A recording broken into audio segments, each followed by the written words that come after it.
Broncos country, what is going on? Hope you guys are having a wonderful day. I was thrilled with Bo Nix's week one of preseason performance against the Indianapolis Colts. I think he showed why and flashes of why I think he can be a top three quarterback in this rookie class when it's all said and done. A lot of quarterback play that we haven't seen in quite a while here in Denver, which is great. Today, going to break down about 10 or so plays from his time with the Colts. After his game against the Packers, actually tonight when I'm recording this, we'll have a part 2 later this week. So y'all smash that like, comment, subscribe. Really appreciate all the love and support that has come across the channel, especially as of late, my Zach Wilson film review. But let's go ahead and get started, shall we? So some of these plays that I'm highlighting, they're going to be different than a lot of the typical plays that we've seen. You know, JT O'Sullivan, Cody Rourke has done some awesome Broncos Bo Nix stuff. There's been a ton of great film rooms out on Bo Nix. So my plays that I select, they're going to be, some of them are going to be different, but let's just go ahead and take a look at this first play. We're going to see Bo Nix, try to hit this little, it's like a little post or a seam. And man, I was just absolutely terrified that Bo Nix was gonna put Greg Dulcich in the hospital. If you don't know much about Greg Dulcich, man, that man cannot stay healthy, but he's proven it different this year. We see here Bo Nix holds on to the ball a little bit shaky. Obviously, you're going to have your first game jitters, and I think that's on this first drive. You got some of that from Bo Nix. So he could have hit, I think he could have hit Sutton, but goes to his second read. You like to see the ball placement over this linebacker, which is great. Couldn't really step up in the pocket, ends up getting hit, which I think impacts the throw. Not as much zip on the ball as you'd like at this point, and yeah, it was ugly. That was not what you wanted to see, but what was great is that throughout this whole film, I looked at all of Bo Nix's footwork. There were like 3 plays in which I would rate that as bad footwork, and 2 of those plays were his first 2 throws of the game. So I think he did get better as time went on. Now, let's go ahead and take a look at his third down throw to Sutton. This is in something that we just haven't had in Denver in a while. Again, Russell Wilson kind of showed this yesterday with the Steelers, notorious for if his first read isn't open, he's just going to take that thing and run with it. We were in a lot of 3rd and 10s last year. Bo Nix finds himself in a 3rd and 10, and you'll find Courtland Sutton here down on the bottom of the screen. Kind of runs a little circus route, and Bo Nix keeps his eyes downfield, scrambles, allows that circus route to become open. So, and circus routes, I mean, they're really fun routes, you know? I like them. And just watch how Bo Nix just keeps his eyes downfield. He doesn't just look to run once he starts scrambling. It's a huge deal. It's not there yet. Maybe he could have thrown it right here where he's got a clean pocket, but decides, hey, I'm going to run it. Oh, that defensive back fell down. Well, I'm going to throw that thing off platform on the opposite foot on the run, and it's just right on the money. That was great stuff. One of the reasons that I really liked Bo Nix with the Broncos is because I think not only is he accurate from the pocket, but he's accurate off platform on the run. And in today's NFL, you got to be able to do that. Love that throw. Now let's look at another elite throw. This is one that should have been caught. It is what it is. Josh Reynolds, you gotta catch this when the regular season hits. Okay.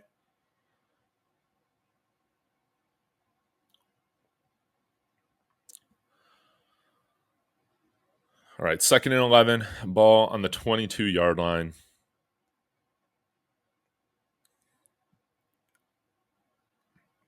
Colts are showing just a 1 deep safety look.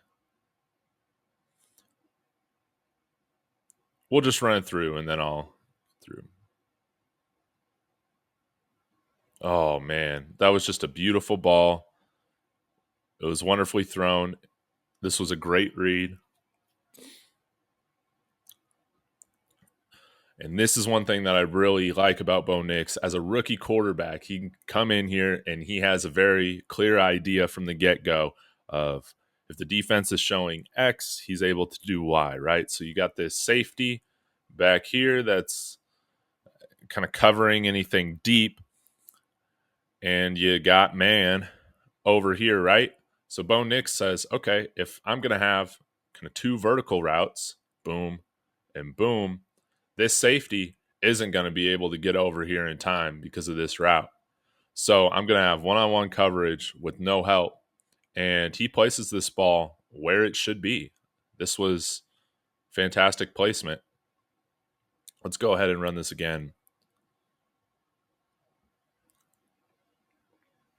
Good release from Josh Reynolds off the snap. I guess I was more of kind of a late post at the end from the slot guy, but same concept. Drew the safety over there. Let's watch it again. Good footwork, good base, great placement. That literally just falls through the hands of Josh Reynolds. Let's take a look from the end zone angle here.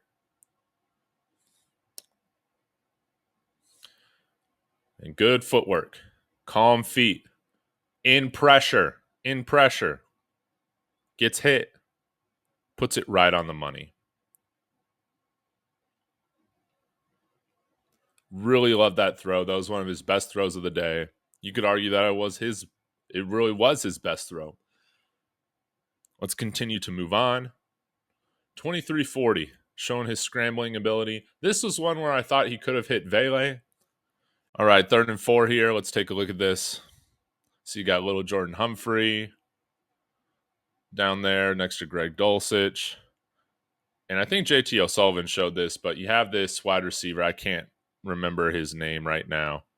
Coming across on this kind of under route. Would have been great to hit him when he was like wide open right here. But let's run the whole play through. Apologies, guys. I'm getting ahead of myself. You see him scramble. Yeah, I guess that was Vele, 81. Would have liked to see him hit Vele there, but again, shows his ability. Even if things aren't perfect, got the ability to convert 3rd downs.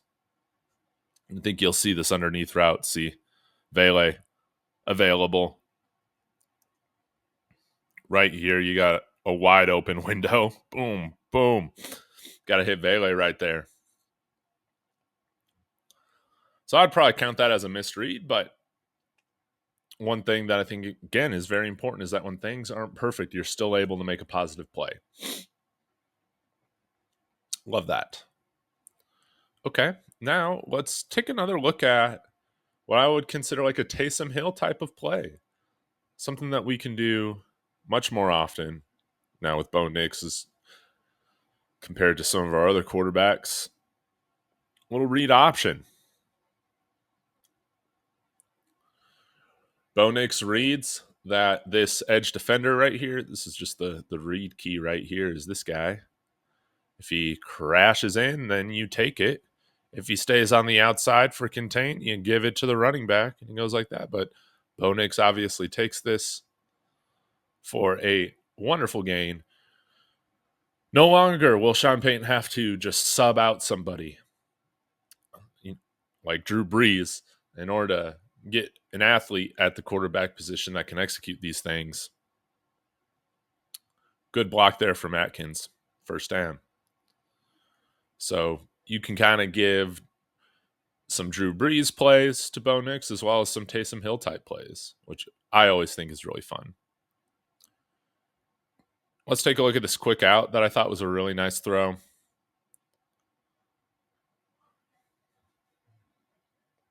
Take a look at Vele there at the top. And this is just simple stuff. Understands, hey, I got man coverage over here, or I got a one-on-one. Just, again, Colt showed a lot of just one deep safety looks. So you can see only one safety back there. So Bo Nix knows on the outside, those corners are going to be responsible for locking those guys down. And this is just a leverage read.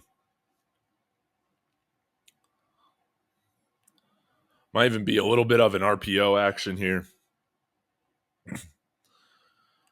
But you can see, look at the footwork, and the ball is already coming out. He's already halfway through his throwing motion, just as Vele is already starting his break. Footwork looks good, right on the money, right after he comes out of his break. And look, throws the ball in a position in which Vele can turn upfield. Doesn't stunt his momentum, but rather continues to lead him open so that he can get some more yak. Close to a first down. Really nice play there from Bo Nix. And get a great look at it. Again, clean footwork, guys. He looked calm. And credit to the offensive line. No sacks the whole day. And credit to the quarterbacks. They got rid of the ball quickly.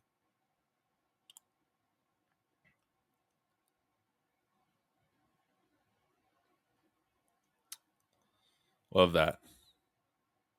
Okay. Let's move on to my next play. This is probably the best throw of the day, the one that was completed. This RPO for the touchdown. This is when I was like, yes, we truly got a quarterback that can be special here in Denver. You'll see Mims come in motion across the formation. Just a nice little run pass option, Oregon style. Great to see Sean Payton incorporate this. Wow. I mean, good Lord. This was beautiful. Let's take a look at it.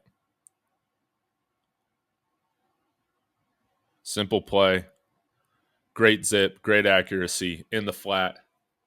You got to place it very specifically to where the wide receiver can still kind of keep their momentum going towards the end zone or in the end zone. He did a great job. Touchdown. He made that throw look easy. That's a very hard throw because our quarterbacks in Denver throughout these years have not been able to make this type of throw consistently. Nope. And it's not sexy. It's not a Mahomes, Josh Allen, Lamar Jackson play, but you gotta do it. Those guys, even though they got those highlight reel plays, they make those throws like that very, very well. Well, maybe Mahomes and Lamar Jackson better than Josh Allen. But anyways, that's another video. Let's continue on. Look at this play here. This little quick stick route to Lucas Kroll. We're part of the Lucas Kroll game. That's right.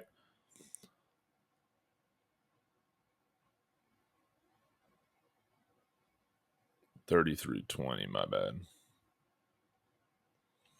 Okay, take a look at Kroll there in the slot to the right of the right tackle. And this is just taking what the defense is giving you. And look at that. Imagine just taking what the defense is giving you, and it's like a 15-yard gain or something crazy like that. This is the death by 1,000 cuts that you're going to get with Bo Nix and Sean Payton. Hey, you're going to give us the underneath? All right. Like, that's totally fine. We're totally cool with that. Boom. Understands. He's got the underneath wide open. Throws it in a way again where Kroll can take that thing and get upfield. Throwing wide receivers open. That's why it's so important to be accurate. Because these guys have the ability to get upfield. Bam. Look at that. Just perfect. Death by 1,000 cuts. You're going to see a lot of this with the Bo Nix offense. 3401. Let's go to this. This was the other throw that I had charted as bad footwork. So one of the three. The only one after that first drive. Oh, yeah, this one. This one, love the read. Love the read. The timing with Vele at certain parts in this game just seemed a little bit off from Bo Nix. This is one where, dude, just set your feet and throw. Just set your feet and throw. He got a little happy there. I'm sure that that's a play that he's going to be watching quite a bit. And love the read. Love the fact that he's stepping up in the pocket, but just do it a little bit more calmly, like we've seen him at other points. And let's just take a look at his second best throw of the day, in my opinion. This rail route to Jaleel McLaughlin, the 42-10 mark.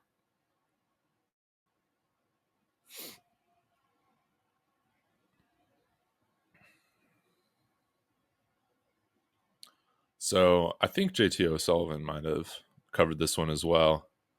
You're going to get,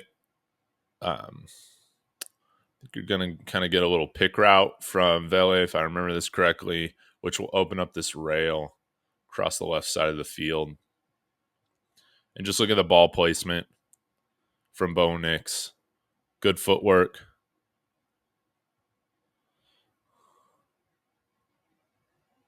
Beats the linebacker, waits for the linebacker to come open. And Jaleel McLaughlin looked fantastic in this game. Bo Nix throwing to the running backs. It's such a beautiful thing. It's going to be a real part of this offense, an exciting part of this offense. Not just dump downs, check downs. No. Shows patience and just floats that thing up. That was so reminiscent of Oregon, some different plays that he would run with like Bucky Irving, you know. I love to see this throw downfield, and we've seen he can fire ones in there. He could throw the quick outs with a lot of zip. We saw the touchdown throw. That was a nice, accurate bullet type throw. Look at this throw. He's layering this thing. It's a different type of shot. Wow. And so that was Bo Nix. Again, what did we see from him? We saw the Oregon version of him, which again, I thought it was crazy because you never hear people talking about how Jane Daniels was not good at Arizona State at all. He was awful. My CU Buffaloes were beating Arizona State at different points. They were that bad. He was that bad. For some reason, people want to still hold the Auburn era of Bo Nix against him. It was never fair. He played so much better these last few years, and that's probably who he is, right? In this game, he showed that the Oregon Bo Nix, the Heisman finalist Bo Nix, is the quarterback that he really is. Why is Jane Daniels given the benefit of the doubt and Bo Nix isn't? I don't know. But either way, I feel like both of them are going to end up being very good quarterbacks in the NFL. Bo Nix showed me a lot of what I wanted to see in this game. Wasn't perfect, wasn't Hall of Fame worthy, but it's preseason. Might as well just start raising him up as being Hall of Fame worthy. It was great to see. Can't wait to see what he does tonight against the Packers. Y'all let me know. What did you think of his first week performance against the Colts? Let me know in the comments. I'll come back with the Packers Bo Nix film review along with some of the other rookies and players later this week. Might be a little bit later. I am in the process of moving outside, from here in the Denver metro area down to San Antonio. So going to be on the road for a little bit. I will check in with you guys later post game with Mark and Jeremy. As always, y'all, go Broncos.